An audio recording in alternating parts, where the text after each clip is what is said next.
Hello दोस्तों, मैं आशुतोष शर्मा आपके अपने चैनल एग्ज़ाम क्यू में स्वागत करता हूं। और देखिए, आज 2 दिनों बाद हम ये वीडियो शूट कर रहे हैं। उसका जो सबसे बड़ा रीज़न था, आप लोगों को दिखाई दे रहा होगा, ये हम आपके लिए एक बहुत ही बड़ा बोर्ड लेके आए हैं।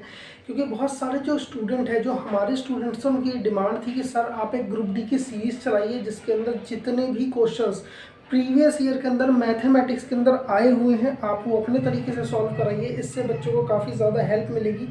तो हम समय न बर्बाद करते हुए अब आगे की वीडियो में शुरुआत करते हैं उन सारे क्वेश्चंस की। स्टार्ट करने से पहले मैं आशुतोष शर्मा आपसे बस इतना कहना चाहता हूँ कि आप हमारे चैनल को सब्सक्राइब कर लीजिए। यहाँ पे आपको बेहतरीन क्वालिटी के कंसेप्ट के साथ मैथ्स का एक एक क्वेश्चन कराया जाएगा। तो चलिए दोस्तों, आज का पेपर शुरू करते हैं। ये पेपर जो है ये 17 तारीख की फर्स्ट शिफ्ट का है। तो चलिए दोस्तों, समय न बर्बाद करते हुए आज की वीडियो थोड़ी सी लंबी हो जाएगी और आप एक एक चीज़ों को बहुत गौर से समझिएगा। तो चलिए दोस्तों, पहला क्वेश्चन आपकी स्क्रीन के ऊपर ये रहा। देखिए, पहले क्वेश्चन के अंदर ये कह रहा है कि यदि एक ड्राइवर कार को 15 मीटर पर सेकंड की चाल से चलाता है तो उसके द्वारा 3 घंटे 20 मिनट में तय की गई कुल दूरी की बात कर रहा है। अब दोस्तों, आपने एक चीज़ इस क्वेश्चन के अंदर देखी होगी कि यहाँ पे जो डिस्टेंस है, यहाँ पे जो हमें स्पीड दे रखी है, अगर मैं बात करूँ स्पीड की तो हमें जो स्पीड दे रखी है वो दे रखी है 15 मीटर पर सेकेंड। और बच्चों, पूछा जो है वो 3 घंटे 20 मिनट में, जो टाइम दे रखा है हमें वो 3 आवर 20 मिनट।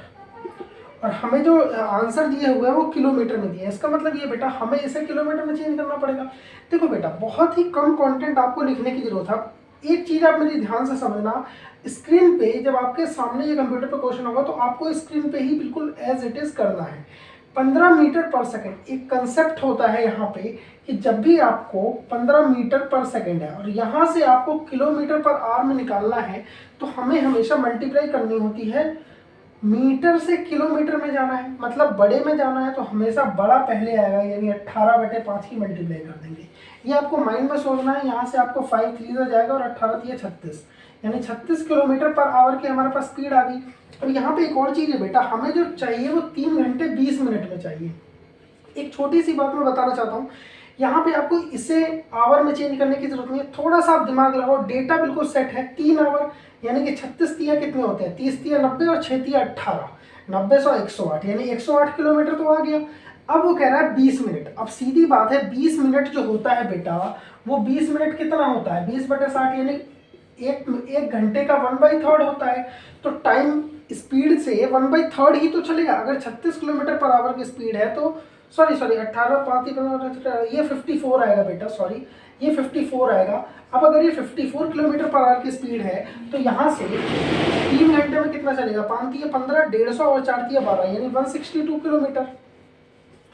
और इसका 1/3 अगर टाइम है तो यहाँ पे भी स्पीड का 1/3 होगा। यहाँ से 1/3 अगर हम करें, 54 को 3 से डिवाइड कर दें, अगर मान लो हम यहाँ पे 54 डिवाइड बाई 3, 3 1 3 और 2 24 8 3 24 18, यानी कि 18 किलोमीटर और चलेगा। तो बेटा इसमें हम 18 ऐड कर देंगे और सीधे हमारा 180 किलोमीटर आ जाएगा। और यही इस सवाल का एकदम करेक्ट आंसर है। दूसरा सवाल, सेकंड क्वेश्चंस की तरफ मूव करते हैं बेटा, क्योंकि आज बहुत ज़्यादा क्वेश्चंस कराने हैं और हमें फटाफट इन चीज़ों को सॉल्व करना है। सेकंड क्वेश्चन आपकी स्क्रीन पे ये रहा। दूसरा क्वेश्चन देखो बेटा, इसमें बोल रहा है कि x4461, इसे जो है डिविजिबिलिटी 11 की, 11 की डिविजिबिलिटी के लिए हमेशा एक रूल याद करना, यहाँ से 2 डिजिट के पेयर बनाने हैं आपको। यहाँ से पेयर बनाओ, 1 डिफरेंस निकालो, 1 - 6 कितना डिफरेंस आया, -5। फिर इसे छोड़ दो, 4 - 4 कितना डिफरेंस आया, 0। हमेशा डिफरेंस राइट टू लेफ्ट लेना। और यहाँ पे कुछ नहीं है तो यहाँ पे कुछ नहीं मानेंगे, तो यहाँ पे सिर्फ बचेगा x। अब ये टोटल इसको सम कर दो, ये सम अगर आप करोगे तो x + 0 + -5, यानी ये हो जाएगा x - 5। और ये हमेशा जो है बेटा बराबर होता है या तो 0 के या 11 के। वो हम देखते हैं कैसे करेंगे। अगर हम इसे 0 या 11 के बराबर करें, 11 के जब करेंगे जब यहाँ पे डिजिट एक्स्ट्रा चले जाएंगे, तो फिलहाल इसे 0 की रहन देते हैं। x - 5 = 0, यानी x = 5 is the correct answer. आपके स्क्रीन पे देख सकते हैं। तो ये हमारा सेकंड क्वेश्चन है। अब बढ़ते हैं थर्ड क्वेश्चन की ओर, जो ग्रुप डी में आया था इस सेट में। तीसरा क्वेश्चन है बेटा, आपकी स्क्रीन पे ये रहा और यहाँ पे आप देख सकते हैं 9/16 और 13/24, 9/16 और 13/24, इसके बीच का कंपैरिजन निकालने के लिए बोला है। इसके बीच का कंपैरिजन में कुछ नहीं करना, आपको कैंची की गुना कर देनी है सीधे सीधे, और जो बड़ा होगा वही निकलेगा। देखो बेटा, 24 की जब आप 9 से गुना करोगे तो 9 × 36, 9 × 36 के 6 हासिल 3, 9 × 18 19 के बाद 24, लगभग 246 के आसपास। 16 की 13 में करोगे तो देखो कैसे मल्टीप्लाई करने एग्जाम में, 16 की 13 में, 16 की आप 13 में डायरेक्ट नहीं कर दो, आप 10 + 3 लिख दो, 16 धाम 160, 16 तिया 48, यानी ये 40, तो ये यानी 200, यानी ये हो गया 208। तो ऑब्वियसली बड़ा कौन है, ऊपर वाला ऊपर वाला देख रहा है न्यूमरेटर पे, न्यूमरेटर किसका बड़ा जब मल्टीप्लाई किया 246, तो यही यानी कि यही जो रिलेशन है 9/16, 9/16 हमेशा बड़ा होगा 13/24 के, यही आपको ऑप्शन में दिया हुआ था। क्वेश्चन नंबर 4 की तरफ मूव करते हैं बेटा। क्वेश्चन नंबर 4 आपकी स्क्रीन पे ये रहा। देखो बोल रहा है कि दो इनलेट पाइप है ए और बी, ए और बी ये दो इनलेट पाइप हैं, एक भर रहा है 22 में, एक भर रहा है 33 में। देखो बेटा अगर ये 22 में भर रहा है, ये 33 में भर रहा है, और ये कह रहा है कि उन्हें एक साथ खोला गया, लेकिन टंकी भरने में 3 घंटे पहले पाइप ए को बंद कर दिया गया। एक कंसेप्ट हमेशा याद रखना, जब भी वो ये बात बोलता है कि 3 घंटे पहले ए को बंद कर दिया गया, तो हमेशा आप जो ए जिस पी की बंद किया गया है, आप उसका जो 3 घंटे का काम है आप उसे ऐड कर दो। यही इस सवाल को करने का सबसे बेहतरीन तरीका है। सबसे पहले हम इसका एलसीएम लेंगे। एलसीएम लेने के लिए मैं आपको बता दूं, सिंपली अब कई बच्चे एलसीएम लेने लग जाते हैं, कुछ नहीं करना है। मेरा ट्रिक ये है कि आप देखो ये दोनों मल्टीप्लाई किससे हो रही है, 11 से, तो आप यहाँ पे 11 लिख लो। ये मल्टीप्लाई कितना टाइम हुआ, 2 टाइम, और ये मल्टीप्लाई को 3 टाइम। अब ये दोनों तो डिवाइड नहीं हो रहे फर्दर, तो इन दोनों को भी मल्टीप्लाई में कर दो, यानी 11 × 2 × 3, ये हमारे पास एलसीएम है। मेरी बात समझ रहे हो, मैं जो समझा रहा हूँ। अब ये देखो ये 22 था, 22 था, अब इसे हम इरेज कर देते हैं। ये कितना था, ये था 22, ये था 33। 22 कैसे आएगा, 11 दूनी 22, तो बचा कितना 3 बच गया, एफिशिएंसी आ गई 33, 11 तिया 33, बचा कितना 2 एफिशिएंसी आ गई। अब क्वेश्चन में बोला है कि ए जो है 3 घंटे पहले छोड़ के चला गया, तो ए के 3 घंटे का काम हम ऐड कर देते हैं। 3 घंटे पहले, 1 आवर में कितनी एफिशिएंसी, 3 आवर में कितनी होगी 9, तो हम इसमें कितना होगा, ये टोटल करने के 11 दूनी 22 और 22 तिया 66, ये बराबर हो गया 66 के, और 3 घंटे का काम ऐड करना है, तो 3 घंटे का काम हमने और ऐड कर दिया 9, तो 66 9 कितना हो गया 75। अब वो बोल रहा है कि टंकी में भरने में दोनों पाइप के द्वारा कुल कितने घंटे लेंगे, दोनों का बोल रहा है। टोटल वर्क कितना हो गया 75, दोनों की एफिशिएंसी अब कितनी है 3 2 5, तो 5 आ गया, और यहाँ से आपको 15 आवर। यही इस सवाल का सही उत्तर है। आप ऑप्शन नंबर 2 को टिक कर सकते हैं। नेक्स्ट क्वेश्चन की तरफ मूव करते हैं बेटा। नेक्स्ट क्वेश्चन जो है ये है कि ये 720 को ABCD की ई के अंदर बांटा जाता है, इसके द्वारा प्राप्त धनराशि आरोही क्रम में समांतर, यानी AP में सीरीज है, AP में जब भी कोई सीरीज AP में हो, और यहाँ पे कितने बंदे थे ABCDE, ये 5 बंदे थे, और ये जो सीरीज थी वो AP में थी, और उससे प्राप्त कितने हुए एक्स्ट्रा पैसे 40। तो बेटा एक बात हमेशा ध्यान रखना, AP में ये अगर हम x मान लें, तो ये x का जो डिफरेंस है 1 2 3 और 4, यानी कि 4 बार बढ़ेगा, तो अगर हम इसे 4 से डिवाइड कर दें तो 10 आ गया, यानी यही 10 है। अगर ये x है तो ये x + 10 होगा, ये x + 20 होगा, ये x + 30 होगा, और ये x + 40 होगा।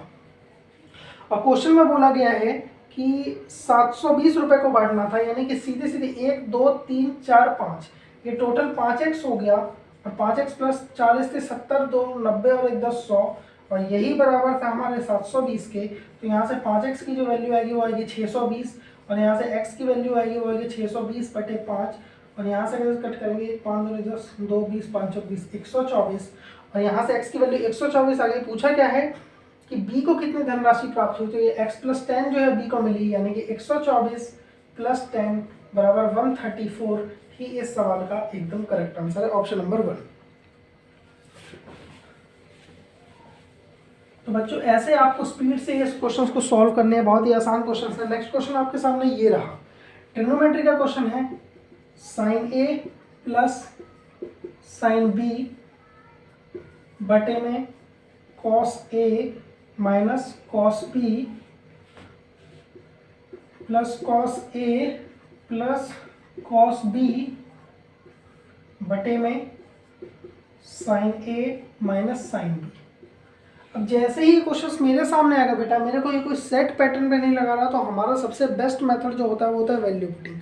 अब हम इसे वैल्यू पुटिंग करेंगे। अगर हम सबसे बेस्ट मेथड है कि हम इसकी वैल्यू को 0 0 कर दें, लेकिन अगर हमने 0 0 कर दिया बेटा, तो आप यहाँ पे देख सकते हैं cos 0 1 होता है, और cos इन दोनों अगर a और b अगर 0 कर दिया तो 1 माइनस 1 0 हो जाएगा, और 1/0 में 0 इनफाइनाइट हो जाएगा, जो पॉसिबल नहीं है बेटा।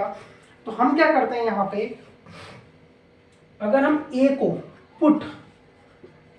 अगर हम 90 पुट कर देते हैं, या a को हम 45 पुट कर देते हैं, और b को अगर हम 90 पुट कर देते हैं, तो हम देखते हैं क्या बेनिफिट मिलेगा।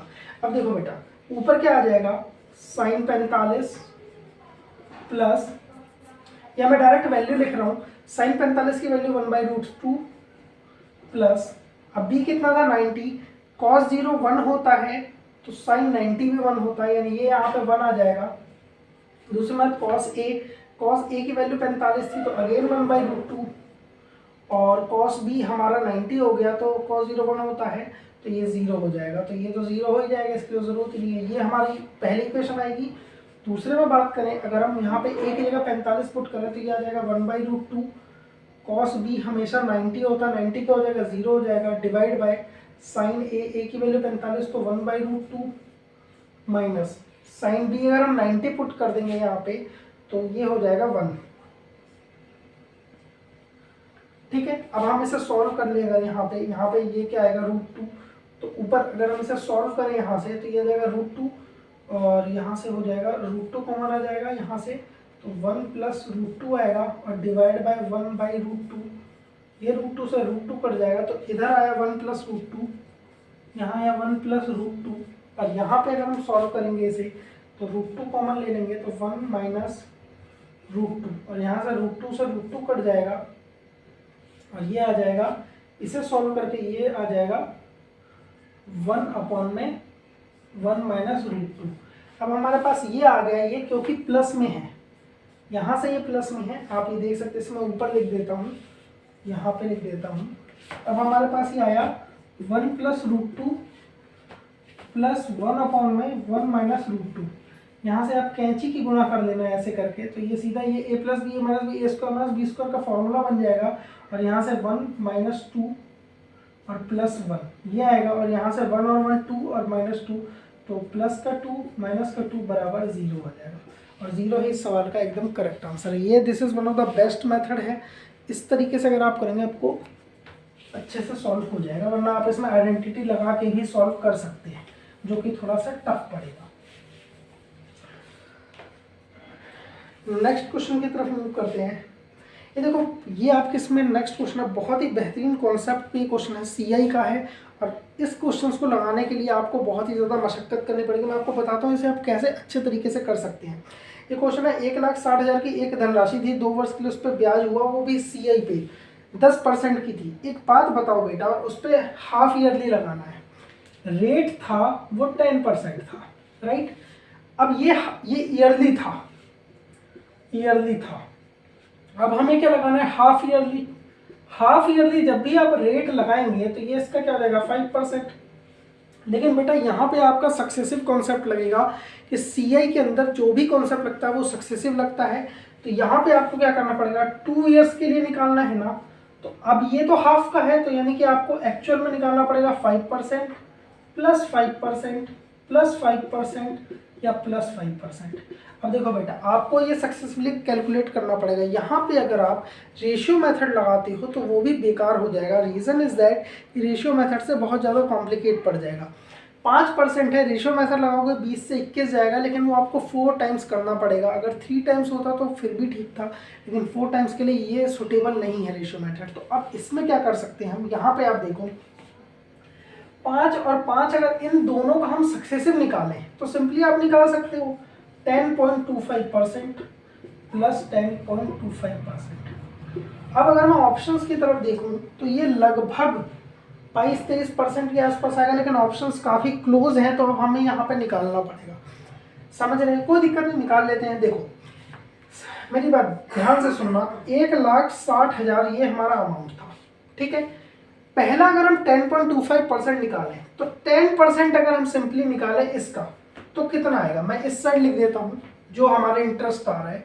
10% अगर हमने निकाला तो सिंपली एक जीरो कम हो जाएगी। अगर सिंपली एक जीरो कम होगी तो ये वैल्यू आएगी, ये इंटरेस्ट आया 10%। अब मुझे इसका प्लस करके 0.25 निकालना। मैं आपको बता रहा हूँ कैसे करना है, बहुत जल्दी आप कर सकते हो। 0.25% निकालना, अगर मैं इसका 0.25% निकालूँ, ठीक है, अगर ये जीरो हटाऊँ तो यहाँ पे 4 जीरो आ जाएगी, और ये 4 जीरो 1 2 3 4 कट गई। यानी कि अब 25 की 16 में अगर मल्टीप्लाई करोगे तो 25 की 10 + 6 करके ब्रेक कर दो आप इसे, 25 धाम 250 और 25 6 150, यानी ये आ गया करीब 400। मेरी बात सुनो, अब यहाँ पे आप लिख लो 400, यानी कि ये 16,000 में अगर हम 400 ऐड कर दें तो ये 16,400 हो गया। अभी ये जो डेटा है वो सिर्फ इसका है, मेरी बात ध्यान से सुनना, ओनली इसका है 10.25%। अब ये यहाँ भी ये 1 साल का ब्याज हुआ, ये अगले साल का ब्याज हुआ जो सक्सेसिव है।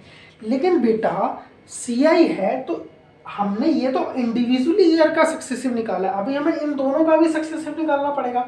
सक्सेसिव निकालने का जस्ट इतना सा मतलब ये है कि जो इसका ब्याज है उस पर भी सीआई लगेगा, ठीक है। तो यानी कि इसका जो ब्याज आया, ब्याज क्या है 10.25% एक्चुअल में 16,400, और इसी का ब्याज है ये। तो अब हम एक काम करेंगे कि सबसे पहले अगर हम 1 साल का ये आया और 1 साल का ये आया, तो अगर मैं सिंप्लीफाई करूं यहाँ पे तो आप ये चीज़ देख सकते हैं कि 10.25 का जो 1 साल का ब्याज आया वो आया 16,400, इस 10.25 का भी 16,400 आएगा, ठीक है। लेकिन इस ये जो ब्याज आया इसका भी 10.25% लग करके ऐड हो जाएगा, तभी तो सक्सेसिव होगा। तो अगर हम इसका भी 10.25% अगर हम निकाल दें तो 10% अगर निकालेंगे तो 1640। बेटा ये तो आपको करना पड़ेगा, रीज़न इज़ दैट कि वहाँ पे ऑप्शंस बहुत क्लोज हैं।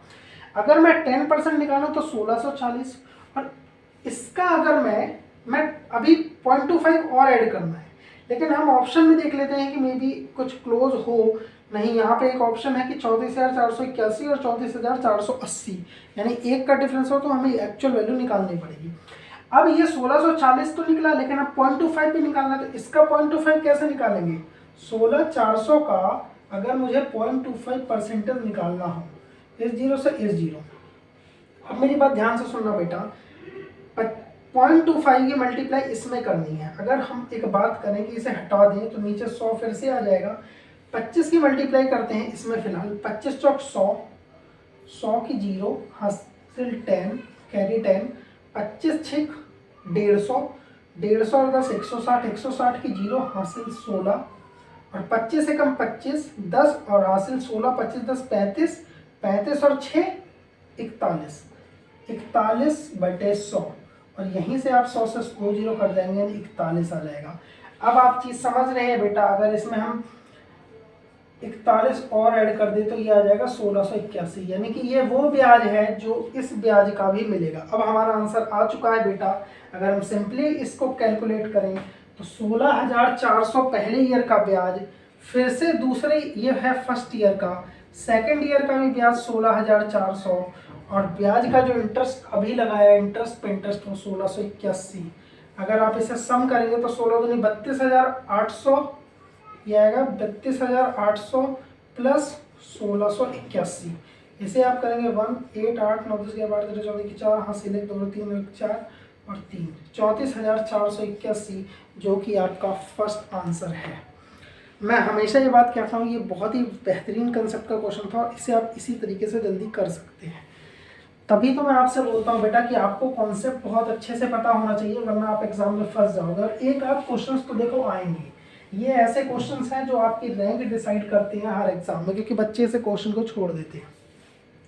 नेक्स्ट क्वेश्चन आपकी स्क्रीन पे ये रहा, ये भी one of the best question है। देखो इसने बोला है कि दिल्ली में एक टीवी था X रुपए में बेचा जाता है, एक व्यापारी चंडीगढ़ जाता है और दिल्ली की कीमत से 20% कम मूल्य पर टीवी खरीद लेता है। वह 600 रुपये परिवहन पर खर्च करता है, इसके बाद दिल्ली में टीवी X मूल्य पर बेच देता है और 100/7% का प्रॉफिट होता है। देखो बेटा क्वेश्चन को देखते ही मैंने एक चीज़ समझ लिया, इसमें बोला है कि 100/7%, परसेंट का मतलब 1/100, यहाँ से आप कर देंगे। अगर हम इसे फ्रैक्शन में निकालें तो ये होगा 1/7।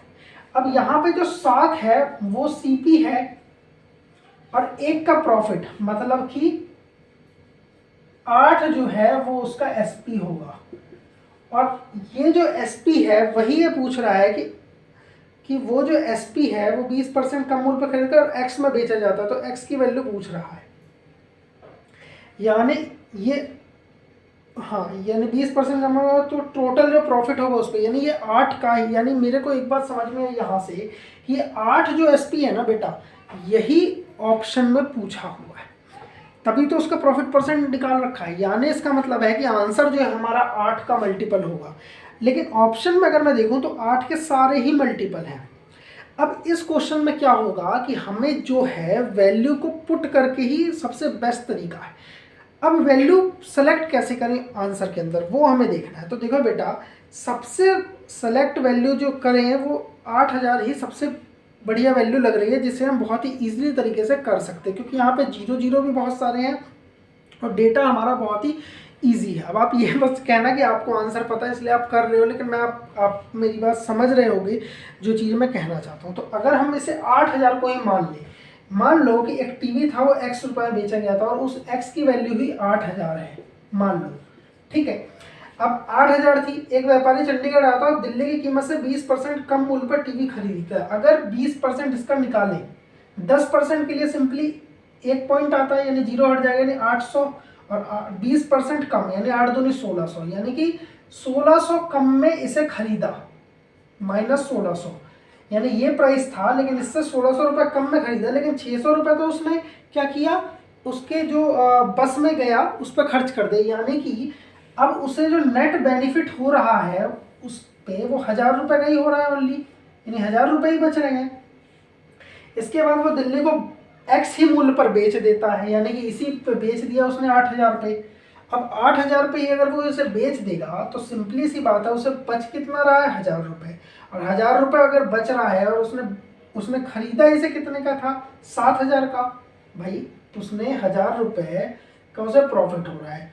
और खरीदा उसने कितना है, खरीदा तो 20% कम था, लेकिन 600 रुपये तो उसने परिवहन पे लगा दिए, तो अब उसे कॉस्ट जो थी वो उसकी कितनी थी, 7000। अगर हम 7000 ऐसे कर दें, 3 जीरो से 3 जीरो कर दें और इनटू में 100 कर दें, तो यही बेटा सीधी सीधी बात है, 7 पे 1 का प्रॉफिट जो हमने लिया था, ये 1/7 यही आ गया जो उसे एक्चुअल हमने लेटेस्ट कंसीडर किया था, यानी 7 का सामान 8 पे बेच दिया। यानी ये जो वैल्यू है वो बिल्कुल हमारी सही सेटिस्फाई है और यही इस सवाल का एकदम करेक्ट आंसर है। ये भी बहुत अच्छा क्वेश्चन था और इसलिए मैं हमेशा कहता हूँ कि आपको अच्छे अच्छे क्वेश्चंस की भी प्रैक्टिस करनी चाहिए, जिससे कि आप बहुत अच्छे से कर पाओ। अब हम बात करते हैं नेक्स्ट क्वेश्चंस की, जो कि देखो नेक्स्ट क्वेश्चन है ये आपकी स्क्रीन पे ये रहा। इसमें से कौन सा पूर्ण घन है, यानी क्यूब की बात कर रहा है। देखो बेटा, अगर मैं सवाल को देखता तो सबसे पहले मैं 9261 इसे लगा देता। अब आप कहेंगे ऐसा क्यों, आप में से कई बच्चे होंगे जो 8000 को लगाएंगे, ये दोनों ही सही है। लेकिन मैं आपको एक बात बता रहा हूँ, ये जो 9261 है, ये जब आप CI में पढ़ाऊँगा आपको, तो वहाँ पे जब 5% रेट आता है तो उसकी जो फ्रैक्शन वैल्यू होती है वो 1/20 होती है। और 20 से 21 जब 3 ईयर कंपाउंडेड हम करते हैं तो बेटा यही जो डेटा है, इसलिए याद है, ये जो होता है ये होता है 8000 और ये जो होता है बेटा वो होता है 9261। इसलिए मैं आपसे कहता हूं कि आपको जो डेटा है वो बहुत ही काम आएगा, इसलिए आप इस डेटा को तो बिल्कुल याद कर लें कि जब भी 5% का रेट ऑफ इंटरेस्ट लगता है उस पर सक्सेसिव 3 साल का लगता है, तो ये जो है रेशियो मेथड से ये डेटा आता है। और देखो ये डेटा अभी यहाँ पे काम आ गया, तो ये 9261 देखते ही लगा देता। खैर ये क्वेश्चन गलत है क्योंकि इसमें दोनों ऑप्शन है, तो आप देख सकते हैं। नेक्स्ट क्वेश्चन बहुत ही अच्छा क्वेश्चन है। देखो ये वैसे तो अगर आप एडवांस में पढ़े थे बहुत ही तगड़ी सिंपल सी प्रॉपर्टी है, लेकिन ग्रुप डी वाले बच्चे पढ़ते नहीं है। देखो बहुत ही अच्छी चीज़ मैं आपको बता रहा हूँ इस क्वेश्चन में। देखो बेटा ये क्वेश्चन है ऐसे और ये क्वेश्चन है ऐसे, यहाँ पे ये x दिया है और ये पूछा है। तो बेटा मैं आपको एक बात बता दूँ, कोई भी ये देखो ये वाला जो पार्ट है, इन दोनों पार्ट से जितने भी एंगल बने, चाहे वो ये बने इसी सर्कल के अंदर, चाहे वो ऐसे बने चाहे वो ऐसे बने, इन सबकी वैल्यू जो होती है वो हमेशा सेम होती है। यानी कि इस सवाल में आप देख सकते हो कि अगर आपको ये दिया हुआ है कि एंगल D बराबर, ये एंगल D है ये 60 है और x पूछा है, तो बेटा आपको दोनों ही चीज़ों की ज़रूरत पड़ेगी, तभी आप इसका आंसर कर सकते हैं। तो option number 2 is the correct answer. ठीक है, इस प्रॉपर्टी को आप याद रख लेना, डायरेक्ट एग्जाम में आ जाती है। नेक्स्ट क्वेश्चन है आपके स्क्रीन पे, ये रहा।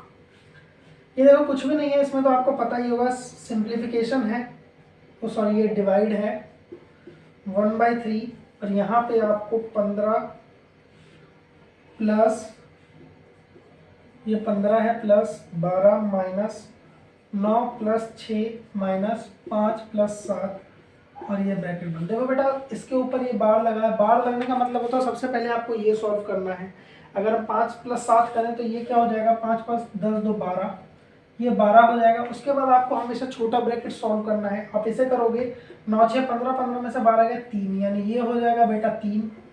उसके बाद आपको इस ब्रैकेट को सॉल्व करना पड़ेगा, तो 12 में से 3 गए 9, 15 और 9 कितने हो गए 24। उसके बाद आप इसे हटा करके 24 लिख दो, ये मल्टीप्लाई में आएगा, और यहाँ से 3 अट्ठे 24 8, और इस 8 को डिवाइड करना है तो 7 is the correct answer. Simply है बेटा, थोड़ा जरूर स्पीड में चल रहा हूँ, लेकिन मैं ये सोच रहा हूँ कि आपका मिनिमम टाइम लेकर आपको सारे क्वेश्चंस को बता दिया जाए। ये अगला क्वेश्चन आपके स्क्रीन पे ऊपर ये रहा। ए बी सी के एक टैंक से जुड़े 3 वॉल्व हैं। ए और बी मिलकर 6 घंटे में, बी और सी मिलकर 10 घंटे में, ए और सी मिलकर 7.5 घंटे में करते हैं। ये अकेला टैंक को भरने में कुल कितना टाइम लगेगा। बहुत ही सिंपल क्वेश्चन है, फिक्स क्वेश्चन है, कुछ भी नहीं करना है। ए बी, बी सी और ए सी यही बोला हुआ है। इनका टाइम कितना दिया हुआ है, पहले का दिया हुआ है 6, दूसरे का दिया है 10, तीसरे का दिया हुआ 7 सही 1/2। इसे आप सिंप्लीफाई कर लो, 7 दूनी 14 15/2। आपको क्या करना है, जब भी एलसीएम लेना है तो आपको नीचे वाली जो डिवाइड है इसकी एलसीएम नहीं लेनी है, आपको सिंपली इन तीनों का एलसीएम लेना है। एलसीएम लेने के लिए मैंने आपको अभी एक बहुत अच्छा तरीका बताया। सिंपली अगर कुछ कट रहा है तो देख लेते हैं। अगर मैं इसे कटूँ तो 5 3 15, 5 दूनी 10, यानी कि 5 तो आएगा ही आएगा। अगर मैं इसे कट करूँगा तो यहाँ पे 3 बचेगा, यहाँ कट करूँगा तो यहाँ 2 बचेगा, और ये तो है ये। अब मैं फिर से 3 से मल्टीप्लाई 3 से करता हूँ डिवाइड, 3 एकम 3, ये कट जाएगा, और 3 दूनी 6, ये भी कट जाएगा, यहाँ पे 2 आ जाएगा, बचा क्या 2, तो यहाँ पे 2 और आ जाएगा। ये वन ऑफ द बेस्ट तरीका है, तुरंत आप सॉल्व कर सकते हैं। तो अब मैं दोबारा से इसे लिख देता हूँ। यहाँ पे 6 था, यहाँ पे 10 था, और यहाँ पे था 15/2।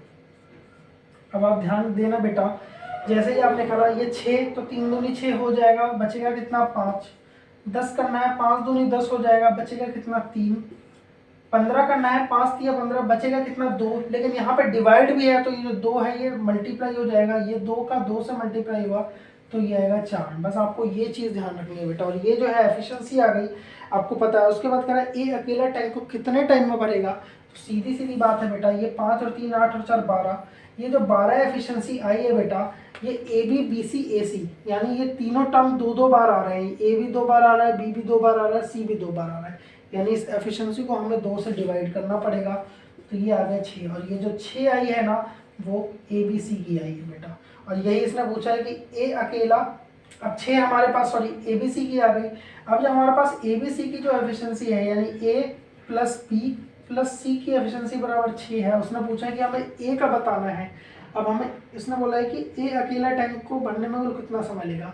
अब हमें ए प्लस बी प्लस सी की अगर 6 है, तो अगर हम बी सी की देखें तो बी सी की तो 3 है, यानी कि ए की अकेले कितनी होगी। अगर बी सी की एफिशिएंसी 3 है बेटा, तो ए की भी तो 3 होगी, तभी तो ये दोनों बढ़ा के 6 होगी।